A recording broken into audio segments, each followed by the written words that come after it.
Hey, Xander Holt here, the primal sex expert. And today I am super excited to announce the very first episode of the Please Her Jeans podcast with Felix Black. I am so proud to be sponsoring this podcast. Because as you know, in the Rock Hard for Life formula, we are all about getting in touch with that primal animal nature. So we get that natural animal magnetism going. So that we just drive her wild in the bedroom, giving her orgasm after orgasm with those rock hard erections, lasting as long as we want, and just being an expressive, primal beast. Well, Please Her Jeans is the perfect complement for that. Because that's all about speaking to her primal nature, her authentic genetic level. It's about giving her genetic code what it needs. And then she can't help but be attracted to you. She can't help but be seduced by you. Because you're giving her what she needs on a very biologic and subconscious level. Okay, without having to be fake or trying to get something like traditional pickup artist stuff where you're just trying to get sex and you're doing all this peacocking and you're just being kind of a phony and you're all about getting. This is all about giving. This is all about giving her what she really needs and wants at a genetic level. And then she gets attracted to you and seduced by you. And you combine that with that natural animal magnetism and just being a beast in the bedroom and just being incredible in the sack, with knowing what to give her on a genetic level and giving that to her so she naturally gets attracted to you and Please Her Jeans, combined with the Rock Hard for Life, man, it's a 1-2 punch when it comes to your sex life. It is going to skyrocket your sex life into the stratosphere. And I can't wait for you to get started. So enjoy the first episode of Please Her Jeans. 9 times out of 10, even though they might not be the most confident guy, even though they might not be the most good-looking guy, whenever they step up and interrupt a woman's day and provide her a brighter opportunity to have fun or engage in just like a social conversation, most of the time the woman's delighted that they walked up. And especially the most inexperienced students, they're surprised of how well received they actually are by women. Please Her Jeans. Please Her Jeans makes men unstoppable at meeting and attracting the women they want. And introducing underground seduction legend Felix Black. Hey everybody, we're here with Felix. This is Felix Black Radio. I'm here with Cloud. We're going to be talking to you today about approach anxiety. This is episode number 1. And the number one question that we get from guys is, especially when they're first starting out, is they're getting over their approach anxiety, getting over how to go talk to a woman that they have either attraction to or they have feelings for. They're really trying to kind of go over and initiate a conversation that will hopefully lead to, a deeper connection and also maybe to, some fun later on that evening. So me and Cloud are going to dive deep into that and answer some of the questions as it pertains to that. So let's go ahead and get started. Let's do it. Awesome, man. Yes. Cloud over here has got tons of experience with that. We across coaching clients that I've seen, I don't know about you, Cloud, but it seems like a lot of those approach anxiety symptoms are really coming from like the core of something else. They're coming from, some deeper issues that the guy's trying to work through, whether kind of feeling of insecurity, whether that be maybe he's struggling with, PE or, which talking to a buddy of mine, Xander Holt. And, he's got a really great program on that. But his research that he did was really extensive. And one of the things that they found is that over 1/2 of all men, especially here in the United States, is suffering with some stuff like that. Just ED, not PE. Oh, so wait. So you're telling me like 50% of guys have limp dicks or 52. Yeah. 52% of guys. Yeah. Wow. Yeah. So if you walk down the street, pretty much every other guy you're looking at is struggling with it in some form. That's what's reported. Now, back in 1931, there was only 5% of cases total in the United States. 5%. Yeah. To 52. Exactly. Yeah. So there's obviously something going on there, which I think why a lot of guys are struggling with that. So what do you think caused that? What do you think caused that? Like a huge jump? I think it factors into a lot of things. I think, we could have never really comprehended the effect that technology in the modern world was going to have an effect on people. And I think, if you look at through the 70s and everything, then came the internet. And then right as the internet hit, you see this huge access people have to, pornographic video and, sex on demand, basically. You could look up and see it anytime. And I think that the excess use of that has desensitized, and there's a lot of science behind this, studies of, your dopamine receptors getting, hit. And so when that happens, your reward centers get messed up because you just turn on your laptop. Okay, you get the reward, you get the reward, you get the reward. Next thing you know, you got millions and millions of dudes with porn addiction.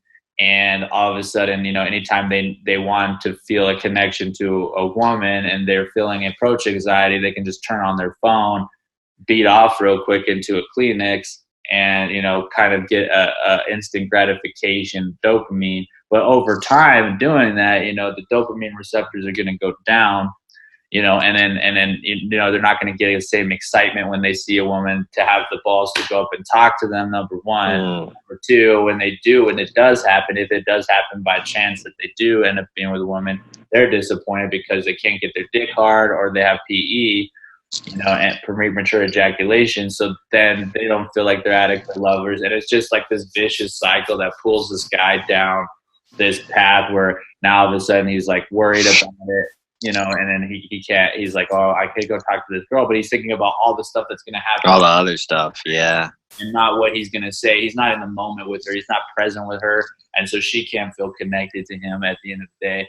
And ultimately, I think that's a big part of it. Honestly, I think that's a huge part of it. But also maybe there's a lack of experience, a lack of confidence, which I know I go into more depth on the 3 core keys to confidence. Which, at the end of this podcast, I'll give you guys a link where you guys can get your free copy of the 3 core keys to confidence, which actually shows you scientifically how to build confidence almost instantly and continually build on that confidence. So that way you can go out there and feel confident, whether you're at your job, you're trying to get promotion, you're talking to women, are trying to live your best life. So that'll be my gift to you as our opening episode 1 of our podcast. What about you, Cloud? What do you think? I mean, that's just one of the things I think's going on, but what are some of the things that you see if you were to pick one thing out of your hat that you would say is a contributing part in your clients and people that you work with? Oh man, like I mean, one of the things you pretty much hit the nail on the head whenever it comes to pornography. Like, if they don't have a real person in their life nowadays with technology, they can just opt out and pretty much opt out of society or socializing and just rub one out in the bathroom. And that is a pretty big problem, pretty sad thing. But what I've noticed with my students and inexperienced guys that I've taken out is they just don't have any sort of reference experience. Like, sure, all these guys have different ailments, different medical histories of anxiety, some cases like autism, or just some social disorder that prevents them to communicate it in an effective way. A lot of these guys have that, or they attach their ego to that. But what it really comes down to is the lack of in-field, real-life reference experience. What happens is when I take these guys on in-field and I start making them pretty much by force and fire, by fire and brimstone, approach women, they get excited. They get excited because this is out of their reality. Like 9 times out of 10, even though they might not be the most confident guy, even though they might not be the most good-looking guy, whenever they step up and interrupt a woman's day and provide her a brighter opportunity to have fun or engage in just like a social conversation, most of the time the woman's delighted that they walked up. And especially the most inexperienced students, they're surprised of how well received they actually are by women. So yeah, there's a lot of medical background or a lot of medical roadblocks, like I said, anxiety and other stuff. But I think the primary reason why guys are afraid to approach is that lack of experience. They're afraid of the unknown, pretty much. Yeah, and I think that's a huge thing too. And I was just thinking to myself too, like when you're in this busy world, like think about anxiety too. It's just kind of a similar thing. Like we're really overstimulated. And when you have this overstimulation of like a whole society, you know what I mean? It causes a lot of anxiety in general. Oh yeah. And I think figuring out how to take back control of your brain and your mind and your emotions, you know, so that you can, you know, pursue the things you want and you don't get this high frequency of overwhelming anxiety. I think that's something else that we need to learn too, to adapt, because, you know, obviously technology is not going away, and I'm definitely not saying technology is the enemy here. It's a tool just like anything else, you know. You can use it to build a beautiful house, or you could use it to, you could let it destroy your life. I mean, you could hit yourself in the thumb with it, you know what I mean? And I think. So what about for you? Like when you were first starting off, approaching and just talking to women, like how was that anxiety for you? Was it there? Was it innate, or was it learned, or what do you think? Oh man, I mean, my see, for me, that was. Do you remember the first time you approached a woman, like cold approach? Like I remember the exact first time, and it's a pretty funny story, but. Yeah, I kind of remember too, but it's kind of weird because I was super young, you know, like, Yeah. You know, it was like, I mean, I can't even say cold approach because I remember kissing girls in grade school, but like, I mean, if I really went down to like where it led to a sexual interaction, my first time, it was funny. I was out camping with my folks, and I was 13, about to turn 14, and there was this girl. She was 16. And she was so.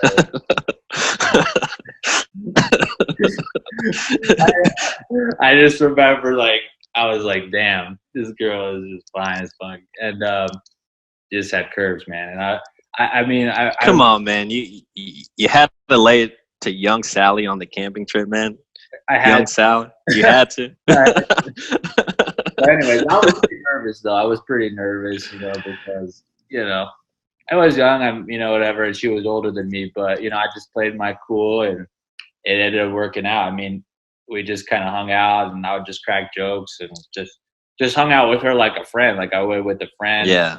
Just cracking jokes and try to keep it light. And then, you know, eventually when we were alone, you know, opportunities presented itself, you know what I mean? And, you know, one thing led to another, and in this club, it just happened. It just happened. It was crazy because like when that happened, it like almost opened the floodgates, because there was like 2 other girls there at that campground that I ended up smashing to, like in the hot tub that same week. Dude, what is this 13-year-old monster?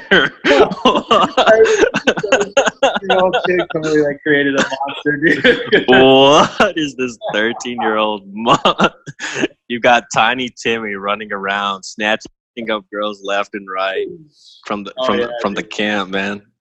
Yeah, then once I got back home from that camping trip, it was all over, man. I was always trying to figure out a new way to You got a taste of blood early. That's what that was. I did. Young shark in the water, man. But yeah, that's pretty much my story about like when it started. But yeah, when I came back, it was crazy because I kind of figured out a lot of things, pretty quickly. Yeah. Like, like how to make girls feel.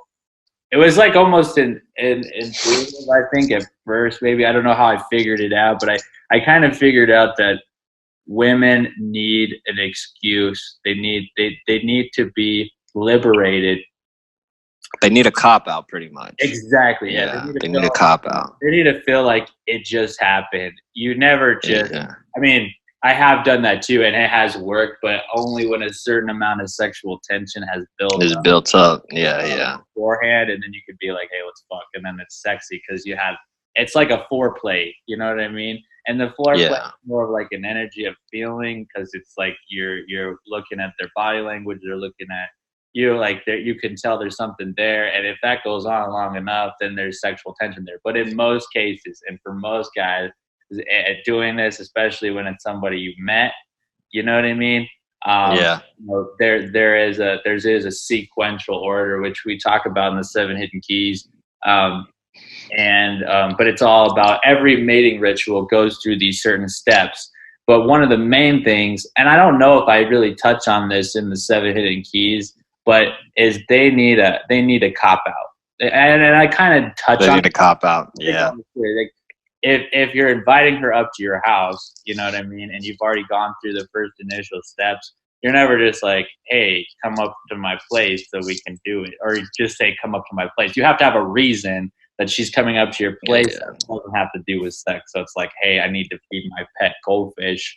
It's be really sad if he doesn't eat tonight. So why don't you come up and help me feed him real quick, and then we can go do something else.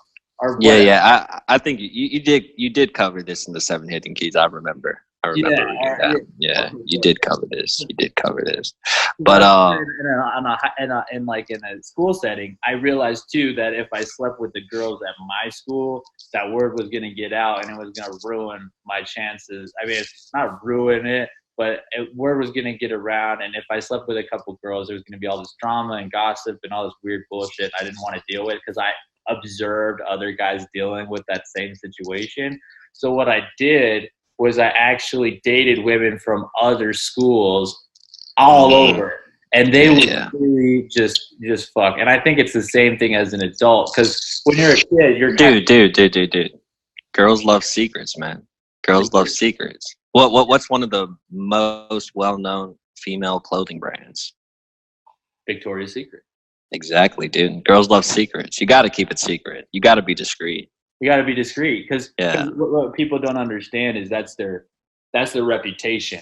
And if they're risking their every time they date a guy from their own tribe, they're always risking their reputation, especially if the guy's not trusted. So when it's random, when it's outside of their social circle and they can keep it secret, they feel safe. Yeah. They can be sexual without fear of judgment. And hey, if it doesn't work out, there's no risk of her reputation being ruined. There's no risk of, the only thing she's really risking is her feelings getting hurt or something like that, or being able to move on. So keeping those things in mind too, there's all these social dynamics that if you're aware of them, it makes the road to the promised land a lot easier, and it makes it more fun for both the woman and the man because she doesn't have to deal with her gossiping friends. She doesn't have to explain herself. She doesn't have to do anything. And it frees her up, to liberates her to be more sexual with you, to open up to you, to connect with you. Because there's less risk for her. You know what I mean? And even then, too, it's like when you're invited over, it's like, hey, you want to come watch a movie? That was like the code word for movie. You know what I mean? Back then. So now, like Netflix and chill. Hey, come over for dinner. I'm making some stuff right now. Like I'm in the process of making something. If you want to come through, you're more than welcome. Obviously, if she's interested, she's gonna come over. She knows what's going down. 100%. No girl is that clueless to not realize what's actually going on. Yeah, and that's their secret language. It's never direct. It's always like, so that way she can always justify in her head, oh, it just happened. And as long as you keep that one rule in mind, it is to be able to communicate in a way where it's like, oh, it just happened. Oh, it just happened. Oh, it just happened. One thing led to another. That's the story that women play in their mind that makes sex acceptable. It's not acceptable. Oh yeah. You're like, all right, but maybe it is in certain contexts, but you know, it's a lot more sexy for the woman, and it's a lot more foreplay. Because think about it, what's going to create more sexual tension? Is I'm inviting you over to eat with me, but I never suggested that we have sex verbally, but you're coming to my apartment and we're going to be alone together and we're probably going to be having this romantic vibe. But I didn't say any of that. All I did was say dinner and imply that we were going to hang out together, and her mind will take it there. And that in itself is foreplay. That in itself is creating sexual tension, because she doesn't know for sure. If she knew for sure, you know, what was going to happen, then she can start to give herself objections as to why she shouldn't come over, right? But now she's curious. She's wondering. She could talk herself out of it, or say, oh, it's too fast, blah, blah, blah, blah, should I do this? But now if it's an innocent, if you word it in an innocent way that's implied in a sexual thing, then she's going to know that's going to happen, but it gives her it prevents her from trying to talk herself out of it or give herself all these objections because it was blunt. You want to go in with the velvet glove every time, and you always want things to progress and happen because you're creating an experience for her. I don't think guys realize that. Guys are like, oh, I'm just trying to get laid. Well, that's really that's not what she wants. You know, if you want to get laid more than you can possibly or physically handle, you should refocus yourself as someone who creates experiences. Yes. You need to become a fantasy factory, okay? And thinking about what women fantasize about, any fantasy, any romance novel, anything like that, and those make up for 95% of book sales, by the way. You know what I mean? And that being said, women, it's easy to find out what they want. It's in every romance novel ever read, but rarely ever. I don't think ever in any romance novel does the guy just come out on the first scene, take one, and says, he's like, hey, let's go. Hey, suck my dick. You know, and that's it's not a porno, man. It's not a porno. It's exactly slow. It's tension. Like he's here, he's in the middle of something, he's focusing on his vision. She comes along on the journey, and then somewhere along the journey they have this connection, and she's trying to seduce him, and there's this back and forth, there's a sexual tension, and they have a heat of passion, and and it's this whole thing, and it's like that can happen in a matter of 10 minutes. Like I've literally taken women within a couple hours of meeting them to the bedroom and having wild sex, you know what I'm saying, to 10 minutes. Yeah. But those factors are all still in place. They're all still a part of the whole seduction. So because that's the thing with pornography, I think guys need to separate themselves from, is pornography jumps straight into it. Yeah, too fast, That's man. Really how it's supposed to work. When girls are talking about creepy guys, and I have a lot of friends that are girls, I have a lot of girls I've talked to about this. Guys are creepy. It's because they jump ahead of the keys. They don't follow the steps. They don't follow the mating ritual. And if you jump to the end, you're a creep. But if you follow it in sequence, you're not a creep. You're so here's what I want your opinion on that note of being creepy. What about hesitation? I feel like hesitation is creepy. Like I've always defined a creep as somebody that's hesitant. Well, yeah, that's a different thing. That's someone who does it. That's the same thing where we talked about in the beginning, where it's like, if you don't respect yourself, no one will respect you, and it doesn't matter who you are, man or woman. You know what I mean? So when a guy hesitates, a woman perceives that, and she may think it's cute. Some girls maybe think it's cute if she sees some other value that you have or something like that. But chances are, if you're hesitating, it makes you not want to trust that person. Think about this, okay? And this isn't just men and women; it's people, okay? If you go to a car dealership and a car salesman pulls out the deal or whatever, and he's going through the numbers and he's hesitating and acting really weird and shady, and he's touching his neck and he doesn't know, and he doesn't know the answers to things. Like, are you going to buy a car from that guy? Of course not, man. Of course not. Absolutely not. You're going to be like, hey, I need to think about it. Like, I don't know. There's something not right here. When people come at things with like that hesitation and without the confidence and without, like, sure, they're not certain of anything. No one follows anyone who's not certain. Like, if you're out and you're in the jungle and you're lost, who do you think's who people are gonna trust to lead them out of that jungle? The person who is certain that they're gonna get out of the jungle and they're gonna do whatever it's gonna take and they're gonna figure it out, or the guy that's like, I don't know, like, I have no fucking idea. You know what I mean? Yeah, dude. Nobody needs more uncertainty in their lives. Like, nobody needs more uncertainty. There's too many confused people walking around, man. Like, whenever I talk to guys and I just ask them a simple question, I'm just like, yo, what type of girl do you want to have? And they stare at me like a deer in headlights. Like, I never thought about that. Well, how are you gonna get? It's not just men though, man. It's women too. It's everybody. It's everybody, every man. woman I've ever talked to, if you ask them, even if it's just my friends, because they're always like, oh, how do I find the guy? I'm like, well, do you know what kind of guy you want? And they're like, well, I want a guy that's confident. And I'm like, I know, but have you written it down? Yeah. Have you really written it down? Like, not just a one-off. Like, it's just like if you have a guy, oh, I want a blonde with big tits, and then I say, that doesn't make sense. That's nothing. There's no substance to that. Yeah, that's like write a bio. What's the girl's family life like? Like, what's her upbringing like what's her education? Like, really go in and dig what you want, and you should do that with every area of your life too. But yeah, man, I think too, just talking to them too about like, what are the qualities? I always say, never fall in love with the woman. Always fall in love with her qualities. Oh yeah, that's good. Because qualities can change over time. But you exactly want to those qualities miss, and you always want to make sure you're updating your qualities too, because you may find out there's something else that you like that you want.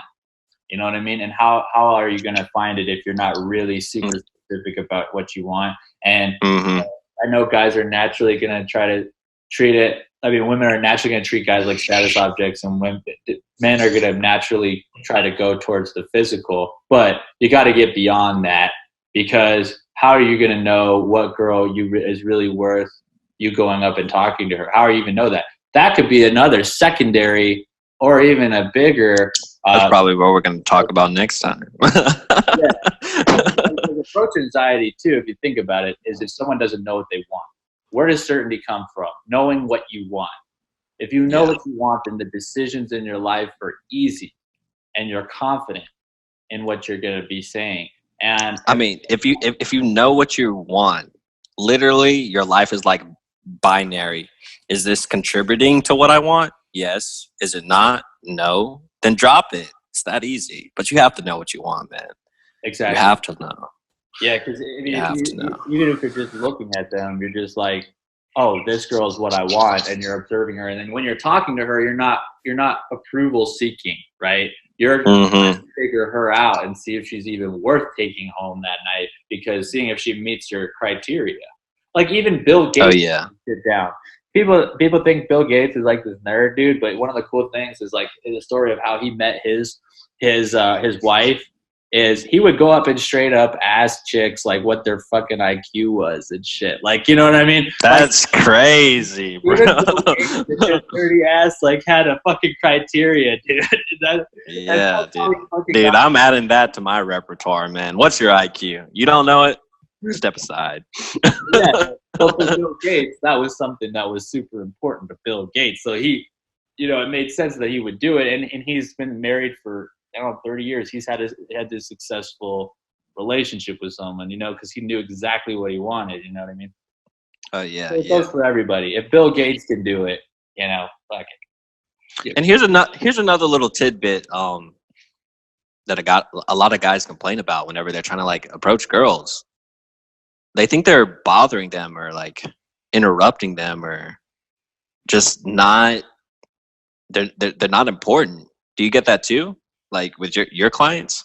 Well, yeah. I mean, here's the thing. If you don't value yourself, no one else will value you. And if you think that your time is worth less than hers, and I think this is a lot of times really perpetuated by the media there's a lot of groups out there that make it seem like guys are worth less than women.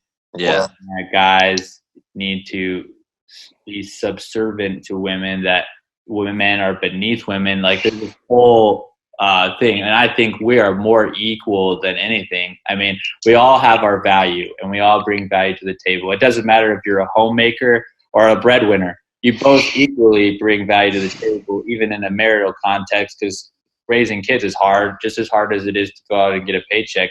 And even though our society has changed where women are entering the marketplace and we can both share that contribution, the truth is that nobody's better. I mean, nobody's better than anybody. And unless you believe that.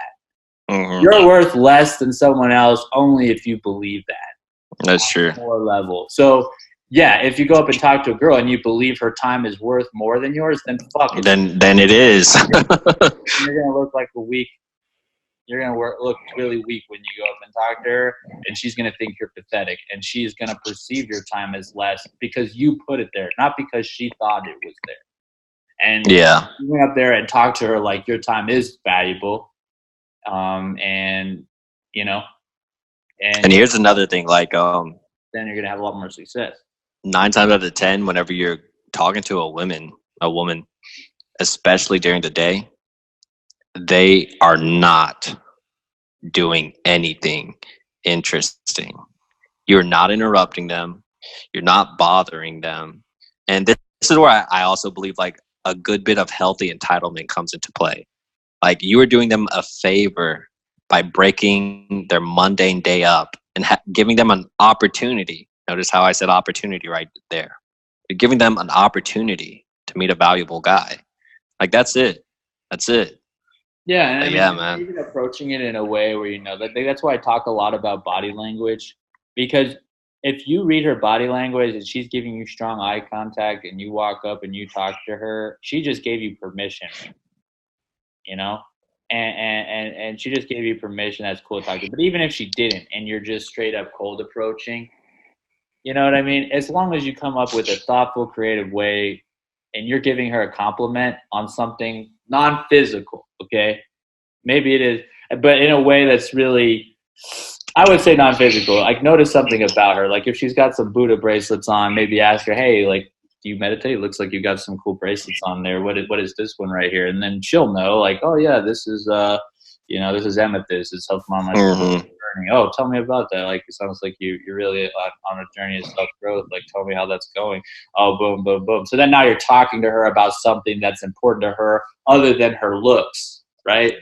Because in their mind that even tries to approach them, I guarantee you 95% of them are drunk out of their mind. And they're only complimenting her on her looks. And they're just like, that's how they're going about it. They're shotgunning. Yeah. Shotgunning a group of women and hoping that one of them goes down. You know what I mean? Pretty much mass catcalling. Yeah, exactly. But when you come up with that, with a thoughtful and mindful approach where you're like, even if she's with somebody, even if she's not interested, at some point.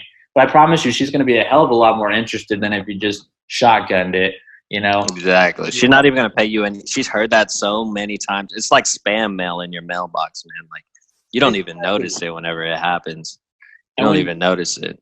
And when you talk to her about something that she's passionate about, you don't even have to do any of the work. She's going to tell you all about her spiritual journey and where she got these bracelets. Maybe she got them in Indonesia when she was helping us. I don't know. But you're going to find out a lot about her as a person from her just talking about her bracelets, so you can decide if she's even worth it for you. And here's the thing: whenever you use like a observational opener, like 9 times out of 10, she's gonna associate all of those positive feelings. Let's say she was somebody that meditated often, and she loves meditation. She's going to associate those feelings that she gets from talking about meditation to you. Just to you, just like that. Instant attraction. But I would say one more thing. So let's crystallize that thought. So essentially you're telling the guys they should go up, open with an observation, and lead from there. Look for the eye contact, open with the observation, and lead from there. Yeah, and I think so. Here's one rule of that's super important. And there's so many different parts of this, like we can never really cover in one call. But one of the main things I will say is that when you go up and you talk, women hate one thing more than anything.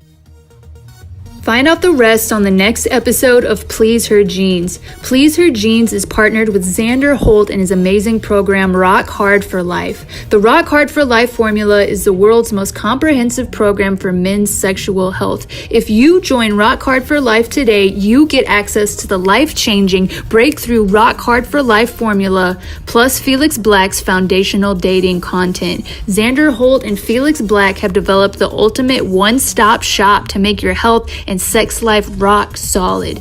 Go to rockhardforlife.com to get started.